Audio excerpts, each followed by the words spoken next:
The grandfather clock in the hallway chimed night as Dahlia Monroe carefully closed the storybook and tucked the dinosaur-printed blanket around Tommy's small frame.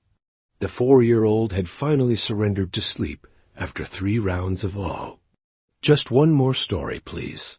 His dark curls spread across the pillow like his father's, though his gentle nature was all his own.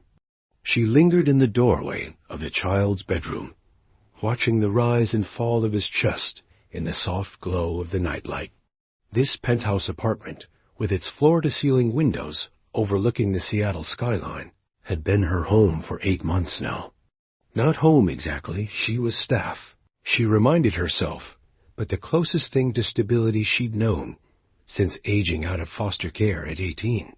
The sound of ice clinking against glass drifted from the living room. Vincent was still awake, which meant he'd either closed another billion-dollar deal or was drowning in whatever darkness kept him pacing these marble halls long after his son went to bed. Dahlia had learned to read the signs, the loosened tie, the way he'd run his fingers through his black hair, the bourbon he'd nurse without actually drinking. She should go to her room. Her shift had officially ended at 8, but Tommy had been restless tonight, asking for her instead of his father when nightmares threatened.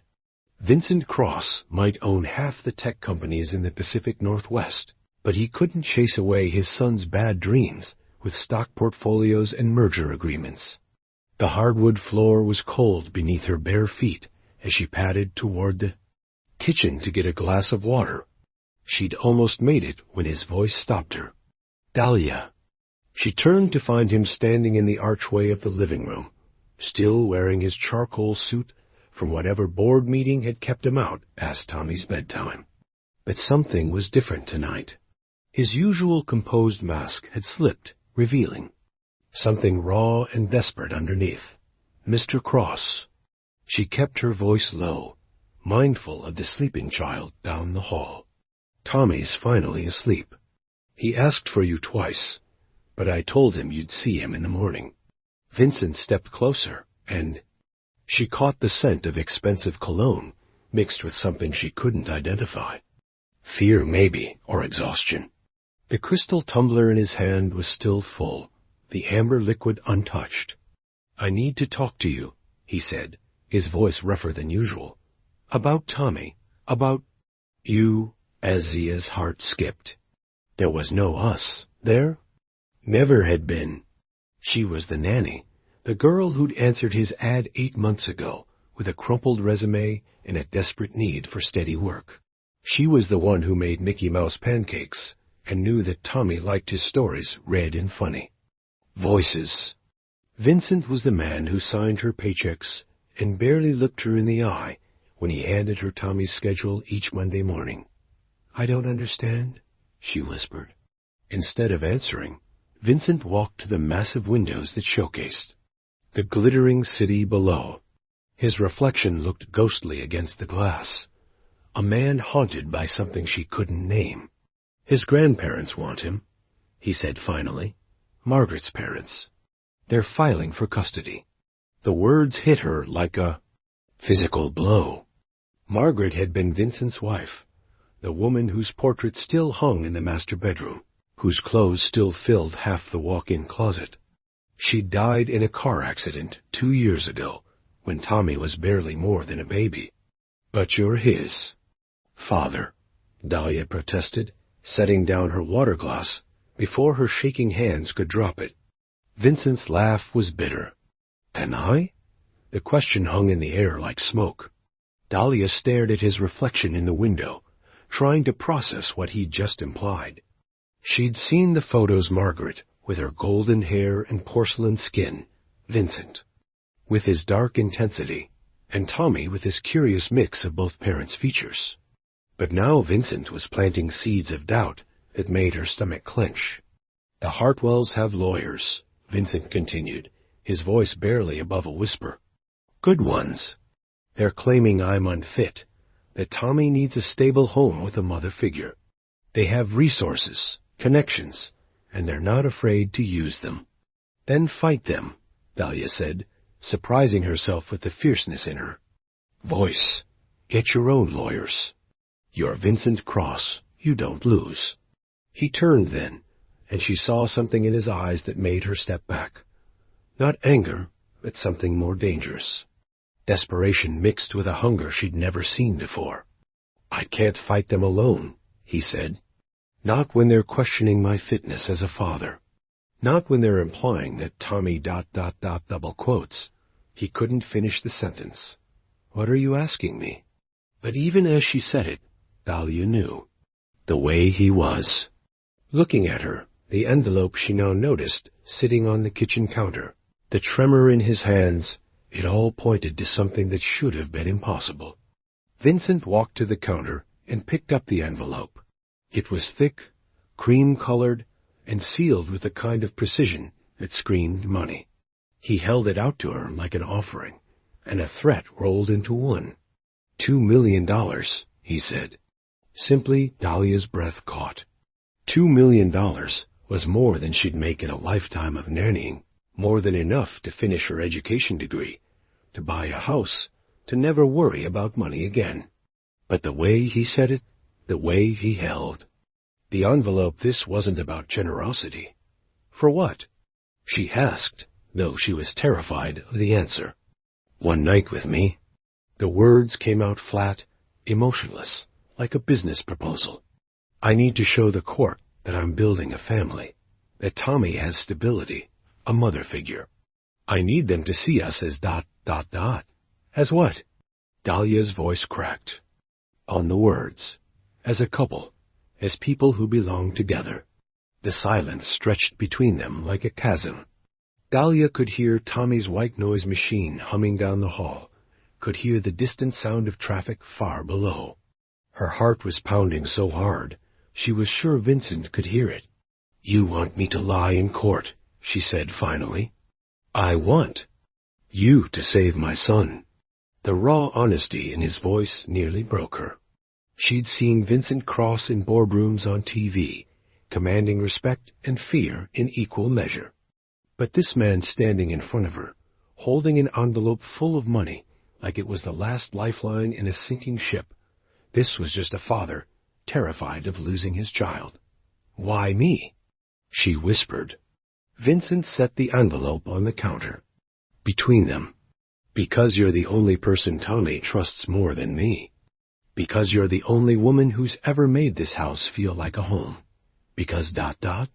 He paused, his jaw working as if the words physically hurt. Because you're the only person I trust. Dahlia stared at the envelope, her mind racing. $2 million. Enough to change her life forever. But at what cost? She thought of Tommy, of the way he called her Dahlia Flower, and insisted she check his closet for monsters every night. She thought of Vincent, of the way he sometimes watched her with Tommy, like he was seeing something he'd lost and found again. I need time, she said finally. Vincent nodded, but she could see the desperation in his eyes. The custody hearing is in 3 weeks. The Hartwell's lawyers are already building their case. They'll paint me as a cold, absent father who cares more about profit margins than his son's well-being. Are they wrong? The question slipped out before she could stop. Vincent's eyes flashed, but then his shoulders sagged. Maybe, but I love him, Dahlia. He's the only thing that makes sense in my life anymore. I can't lose him. She wanted to comfort him, to tell him everything would be okay. But she'd learned long ago that promises like that were usually lies. Instead, she picked up the envelope. Surprised by its weight. I'll think about it, she said. Vincent nodded, relief flooding his features. Thank you. As she walked toward her room, envelope in hand, Dahlia couldn't shake the feeling that she was standing at a crossroads. Down one path lay safety, comfort, and enough money to build the life she'd always dreamed of. Down the other lay the unknown, complicated by feelings she'd been trying to ignore for months. She paused at Tommy's door, listening to his soft breathing. Whatever choice she made, it would change all their lives forever. The question was whether she was brave enough to make. In her small bedroom, she set the envelope on her nightstand and stared at it until dawn crept through the windows. $2 million for one night. But as she'd learned in foster care, nothing that seemed too good to be true ever was. The real question wasn't whether she'd take Vincent's money. The real question was what that money would cost her, and whether she was willing to pay the price. The morning light filtered through the floor-to-ceiling windows of the penthouse, casting long shadows across the marble floors. Dahlia had barely slept, the weight of the envelope on her nightstand a constant reminder of Vincent's proposition. She'd spent the night alternating between staring at the ceiling and checking on Tommy, who slept peacefully, oblivious to the storm brewing around him. At 7 sharp, she heard the familiar sounds of Vincent's morning routine, the espresso machine humming to life, the rustle of newspapers, the quiet tap of his fingers on his laptop keyboard. She dressed quickly in jeans and a soft sweater, tucking the envelope into her dresser drawer before heading to Tommy's room. "Dahlia flower." Tommy's voice was bright with morning energy as she opened his door. He was already sitting up in bed, his dark curls sticking up at odd angles, clutching his favorite stuffed elephant. "I dreamed about dinosaurs. The nice ones, not the scary ones." "Good morning, sweetheart," she said, settling on the edge of his bed. "Tell me about your dream while we get you dressed." As Tommy chattered about friendly dinosaurs who ate pancakes, Dahlia helped him into his clothes, her mind still reeling from the night before. $2 million. The number felt surreal, like something from a movie rather than her actual life. They made their way to the kitchen, where Vincent sat at the breakfast bar, immaculate in a navy suit despite the early hour. His dark eyes met hers briefly before. He returned to his laptop, but she caught something there, a vulnerability that hadn't been present in all the months she'd worked for him. "Daddy?" Tommy scrambled onto the stool beside his father, and Vincent's entire demeanor softened. He closed the laptop and gave his son his full attention, listening seriously as Tommy recounted his dinosaur dream. "That sounds like a very good dream," Vincent said, ruffling Tommy's hair. "What should we have for breakfast?" "Pancakes shaped like dinosaurs," Tommy declared, and Vincent looked helplessly at Dahlia. "I'll make them," she said quietly, moving to the kitchen. She'd done this routine hundreds of times, but today it felt different. Every interaction felt loaded with meaning she couldn't quite grasp. As she mixed the batter, she was acutely aware of Vincent's presence. He helped Tommy with his orange juice, patiently answered questions about why the sky was blue, and checked his son's backpack for preschool. To an outside observer, they might have looked like any normal family having breakfast together, but Dahlia knew better. She knew about the legal documents in Vincent's study, about the lawyers who called at all hours, about the way he sometimes stood in Tommy's doorway at night, watching his son sleep like he was memorizing every detail. After Vincent left to drop Tommy at preschool, Dahlia found herself alone in the vast penthouse. She'd planned to study for her education courses, but instead found herself wandering the halls, seeing the space with new eyes. The family photos that lined the hallway told a story she'd never really examined before Vincent and Margaret at their wedding, looking young and impossibly happy. Margaret pregnant, glowing with anticipation. The 3 of them in the hospital. When Tommy was born, Vincent's face a mixture of awe and terror. She paused at the last photo in the series, Margaret holding a 6-month-old Tommy, both of them laughing at something off camera. Margaret had been beautiful in that ethereal way that made ordinary people feel invisible. Golden hair, perfect features, and a smile that seemed to light up every room she entered. Looking at the photo, Dahlia felt a familiar pang of inadequacy. What could someone like Vincent possibly see in her? The sound of the front door opening startled her from her thoughts. Vincent was back, earlier than usual, and he looked troubled. "Is everything okay?" she asked, Following him into the living room, Vincent loosened his tie and poured himself a scotch. Despite the early hour, I met with my lawyer this morning. James Fletcher. He's been handling my affairs for years. The Hartwell's legal team is more aggressive than we anticipated. What does that mean? Vincent gestured for her to sit, then settled into the chair across from her. For a moment, he looked older than his 35 years, the weight of whatever he was carrying etched in the lines around his eyes. They're not just questioning my fitness as a father, he said slowly. They're questioning Tommy's paternity. The words hit Dahlia like a physical blow. She'd suspected something the night before, but hearing it stated so bluntly made it real in a way that terrified her. But you're on his birth certificate, she said weakly. That doesn't matter if they can. Prove I'm not his biological father. Vincent's voice was barely above a whisper. Margaret and I, we had problems. Toward the end of our marriage, she was distant, secretive. She would disappear for hours, sometimes days, and refuse to tell me where she'd been. Dahlia felt sick. Do you think she was having an affair? Vincent's jaw tightened. I tried not to think about it. I loved her, or at least I thought I did. When she told me she was pregnant, I was overjoyed. I never questioned it, never asked for proof. Tommy was mine because I wanted him to be mine. And now? Now the Hartwells are claiming they have evidence. Photos, hotel receipts, witnesses. They're painting a picture of a marriage that was falling apart, of a woman who was desperate to escape her husband's controlling nature. Dahlia's mind raced. But even if Tommy isn't biologically yours, you've raised him, you love him. That has to count for something. Vincent's smile was bitter. You'd think so. But the Hartwells have resources I can't match. Richard Hartwell owns half the judges in this state, and his wife Patricia has never forgiven me for taking their daughter away from them. They see this as their chance to get Tommy back and punish me at the same time. Tell me about Margaret, Dahlia said softly.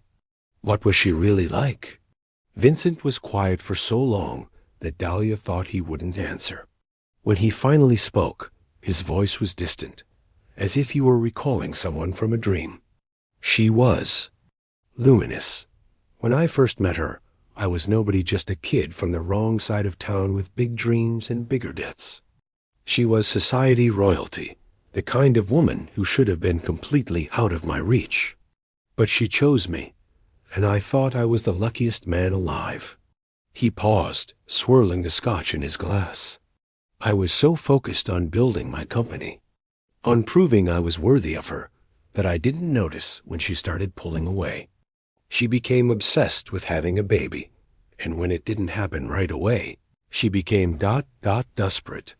She started seeing fertility specialists, trying different treatments, becoming more and more isolated. And then she got pregnant? Yes. I was traveling constantly then, closing deals, building the empire I thought she wanted. When she told me about the pregnancy, I was in Tokyo. I flew home immediately, but by then, something had changed.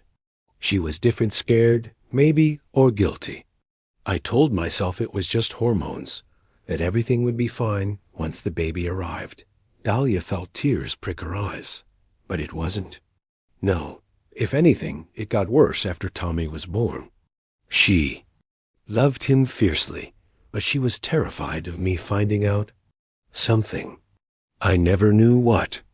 She would hold him for hours, whispering to him, crying. I thought it was postpartum depression, but she refused to get help. And then she died. Vincent's face went completely blank. Car accident, single vehicle, no witnesses. She was driving to her parents' house in the middle of the night during a thunderstorm. The police said she lost control on a curve. But what? She was an excellent driver. She'd driven that route hundreds of times. And she left a note. Dahlia's breath. Caught. A suicide note? Not exactly. It was addressed to Tommy, to be opened on his 18th birthday. My lawyers have it sealed, but Margaret's parents know about it. They're threatening to make it public if I don't agree to supervised visitation. The pieces of the puzzle were beginning to form a picture that made Dahlia's stomach churn. A troubled marriage, a woman with secrets, a man too proud to ask the right questions, and a child caught in the middle of it all. "Vincent," she said carefully, "have you ever considered taking a DNA test?" His laugh was harsh. "Every day for the past 2 years. But I'm terrified of what it might show. If Tommy isn't mine, I lose him forever. If he is mine, then I have to live with the knowledge that I failed his mother so completely that she chose death over staying with me." They sat in silence for a moment, the weight of his confession settling between them. Dahlia thought about Tommy's laugh, the way he curled up in her lap for stories, the trust in his eyes when he looked at his father. Biology seemed like such a small thing compared to the love that filled this broken family. "The envelope," she said finally.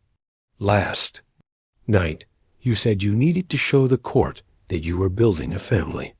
But it's not really about one night, is it?" Vincent met her eyes, and she saw the truth there before he spoke it. "No, it's about marriage. About showing them that Tommy has a stable home with 2 parents who love him. I need a wife, Dahlia. I need you to be my wife." The words hung in the air like a challenge. $2 million wasn't payment for a night. It was payment for a lifetime, or at least the promise of one. "I can't," she whispered. "Why not?" "Because I'm nobody.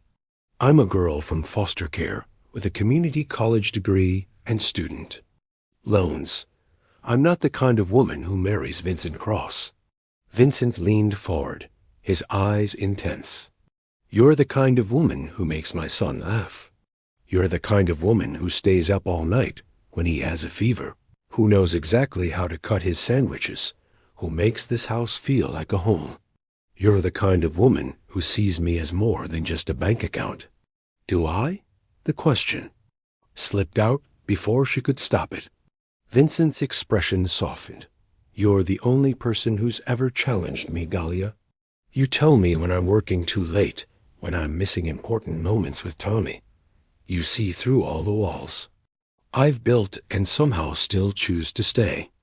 I stay because I love Tommy. I know, and that's exactly why I need you." As the afternoon light faded outside the windows, Dahlia realized that everything had changed. The envelope in her drawer wasn't just about money anymore. It was about becoming part of a family that was beautiful and broken in equal measure. The question was whether she was brave enough to step into a life that was so much bigger than anything she'd ever imagined, and whether Vincent Cross was offering her a business arrangement or something that might, despite everything, become real. The Seattle coffee shop was crowded with the usual afternoon rush, but Dahlia barely noticed the chaos around her. She sat in the corner booth, her hands wrapped around a lukewarm latte, waiting for her best friend Nina Rodriguez to arrive. The envelope, now wrinkled from being handled so many times, sat on the table between them like a confession.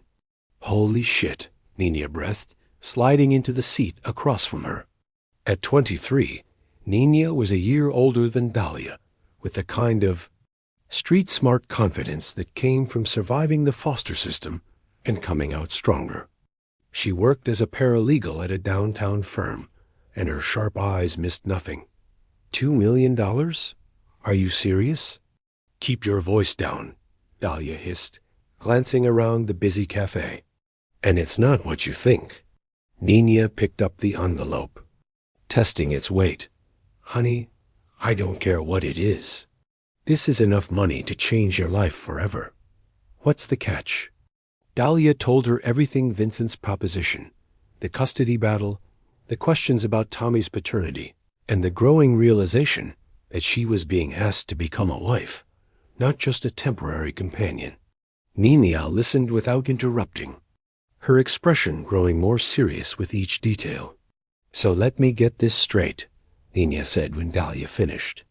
Your billionaire boss wants you to marry him to help him keep his kid, and he's offering you $2 million to do it. And you're hesitating because ... Because it's not real, Dahlia said weakly. It's a business arrangement. I'd be living. A lie, sweetheart. Half the marriages in this country are business arrangements. At least this one comes with a guaranteed payout. Nina leaned forward, her voice dropping. Do you have any idea what this money could do for you?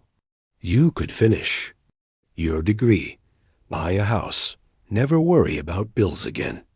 You could have the security you've always wanted. But what about love? What about finding someone who actually wants to be with me? Nina's expression softened. Dahlia, you've been taking care of other people's kids since you were 16. You've never had a real relationship because you're too busy surviving. This could be your chance to finally live instead of just exist.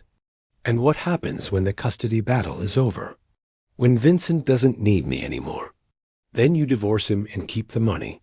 Prenups work both ways, honey. You negotiate a settlement that protects you no matter what happens.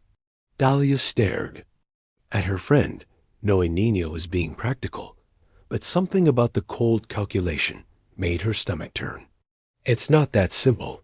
There's Tommy to consider. He's already lost his mother. If I become part of his life and then disappear, who says you have to disappear? Nina asked.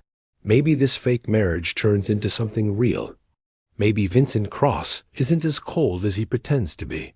The words hit closer to home than Dahlia wanted to admit. She'd been thinking the same thing, remembering the vulnerability in Vincent's eyes when he'd talked about losing Tommy, the way he'd looked at her when he said she was the only person he trusted. I need to think about this more, Dahlia said, tucking the envelope back into her purse. Nina reached across the table and squeezed her hand. Just promise me you won't let fear make the decision for you.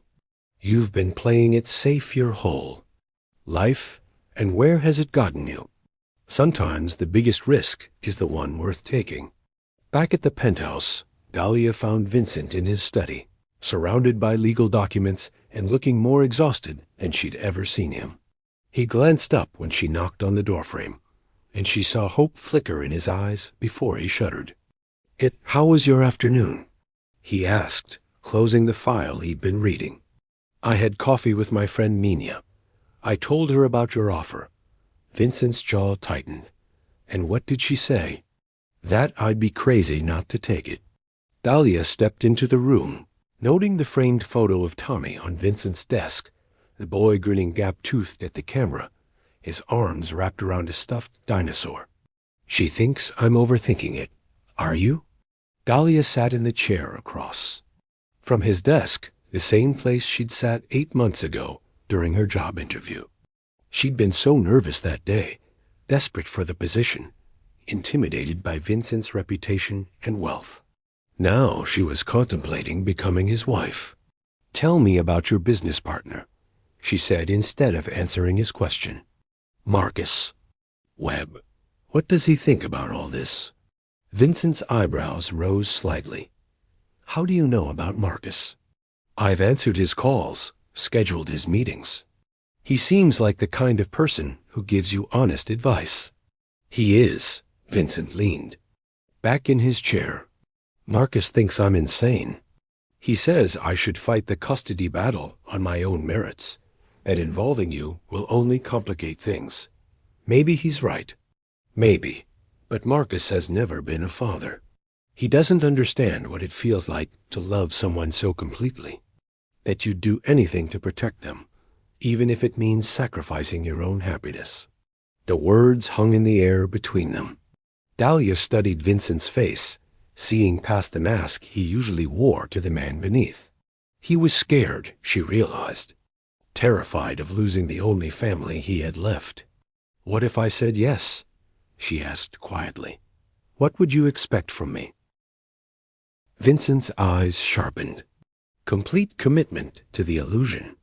We'd have to convince everyone, the lawyers, the judge, your friends, my business associates, that were genuinely in love. That would mean public appearances, physical affection, sharing a bedroom when necessary. Sharing a bedroom? Dahlia's voice cracked slightly.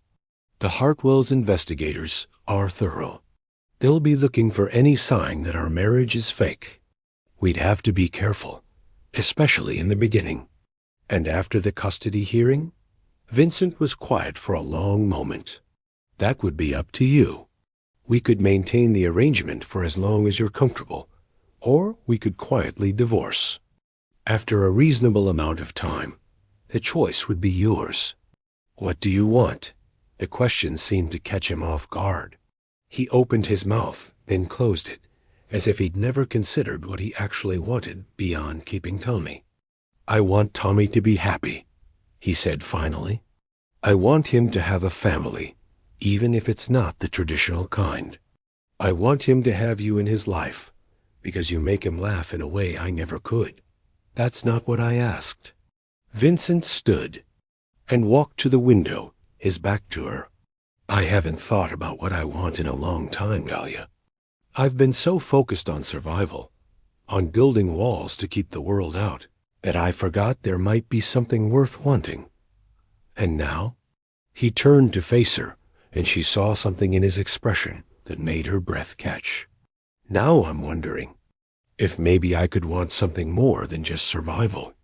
If maybe I could want someone who sees me as more than just a means to an end. The admission hung between them, like a bridge neither was sure they were ready to cross. Dahlia felt her, heart racing, all her careful defenses crumbling in the face of his honesty. I need one more day, she said, standing quickly, to think about everything. Vincent nodded, but she saw the disappointment he tried to hide. Of course. Take all the time you need. That evening, Dahlia helped Tommy with his bath, listening to him chatter about his day at preschool while she shampooed his hair. He told her about painting a picture of their family hymn, Daddy, and Dahlia Flower, and how his teacher said it was the most beautiful family she'd ever seen. Are you my mommy? Tommy asked suddenly, his dark eyes serious in a way that made her heart ache. I'm your nanny, sweetheart, she said carefully. I take care of you because I love you very much. But I want you to be my mommy, he said matter-of-factly. Daddy needs a mommy, too. He's sad when you're not here. Out of the mouths of babes. Dahlia helped Tommy into his pajamas, her mind reeling from the child's innocent observation. Did Vincent really seem sad when she wasn't around? She'd never noticed, but then again, she'd never been looking for signs that he might care about her as more than just an employee. After Tommy was asleep, she found Vincent in the living room, staring out at the city lights. He'd changed into jeans and a sweater, looking more relaxed than she'd seen him in days. He painted a picture of us today, she said, settling onto the couch beside him. Our family. Vincent's smile was soft. He's been doing that a lot lately. Mrs. Patterson, his teacher, says he talks about you constantly. You're his hero. He asked me if I was his mommy. What did you tell him? The truth. That I'm his nanny, who loves him very much. Vincent turned to face her fully. And what if you could be more than that? What if you could be the mother he's been asking for? The question hung in the air, loaded with possibilities and fears. Dahlia thought about Nina's words, about taking risks, about the difference between surviving and living. She thought about Tommy's gap-toothed grin and the way he called her name when he had nightmares. She thought about Vincent's vulnerability, the way he'd admitted he might want something more than just survival. I have conditions, she said quietly. Vincent's eyes widened. You'll do it? I have conditions, she repeated. First, no matter what happens between us, I want guaranteed visitation with Tommy. Even if we divorce, even if you hate me, I want to be part of his life. Done. Second, I want a separate bank account with half the money available immediately. The other half when the custody hearing is over, regardless of the outcome. Vincent nodded. reasonable. Third, I want a real prenup, something that protects both of us, not just you. I don't want to be seen as a gold digger, and I don't want you to worry that I'm trying to steal your fortune. My lawyers will draft something fair. Dahlia took a deep breath. And fourth, I want honesty, complete honesty. About Margaret, about Tommy's paternity, about what you really want from this arrangement. No more secrets, no more walls. If we're going to do this, we do it as partners. Vincent was quiet for a long moment, and Dahlia wondered if she'd pushed too far. Then he smiled, not the polished smile he used in business meetings, but something real and warm that transformed his entire face. Partners, he agreed, extending his hand. As their fingers intertwined, Dahlia felt a flutter of something that might have been hope. Maybe Nina was right. Maybe the biggest risk was the one worth taking. And maybe, just maybe, a fake marriage could become something real. So, she said, trying to keep her voice light, when do we start planning a wedding? Vincent's laugh was rich and genuine. How about we start with dinner? I think we have a lot to discuss. As they moved toward the kitchen, Dahlia caught sight of their reflection in the window. Two people who had found each other in the most unlikely circumstances, about to embark on the most unconventional love story. It wasn't the fairy tale she dreamed of as a little girl, but maybe it was something better. Maybe it was real,